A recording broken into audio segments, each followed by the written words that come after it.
அஸ்வினே relay தைக்கிறது போர் அடிக்கிறா. Tea கடைக்கு போலாமா? போலாம். நான் சொல்ற ஸ்பாட் போலாம். வேற லெவல்ல இருக்கும். செம்மையா இருக்கும். போலாம். சரி வா.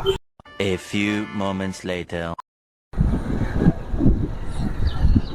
ஏய் இது என்ன இடம்டா? டேய் இங்க இருந்து ரெண்டே எங்கடா போறோம்? ஐவேஸ்க்கே கூட்டு வண்டியடா. எங்க போறோம்னா சொல்லுடா. ஆமா 2 கிலோமீட்டர் கடை சாமியா இருக்கும். வேற லெவல். மறக்கவே மாட்டடா. ஏய் நான் டீ கடையை மறக்க மாட்டேனோ அது எனக்கு தெரியலடா. ஆனா நீ கூட்டின்னு போற பத்தியா 2 கிலோமீட்டர் சொல்லிட்டு அத மறக்கவே மாட்டேன்டா.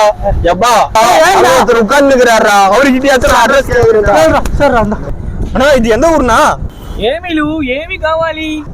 కామాలా అడ్రస్ சொல்லுனா இது எந்த ஊர் தானா? ఇది రాజమండ్రిలు. రాజమండ్రియా? తిరుపతి వచ్చిందో గోయిందా గోయిందా గో. டேய் திருப்பதியே கூட்டிட்டு வந்துட்டா. அந்த ஆள் வேற கோயிந்தா சொல்லி நிக்கிறான்டா. இருடா 2 கிலோமீட்டர் தான்டா. இன்னும் 2 கிலோமீட்டர் அங்க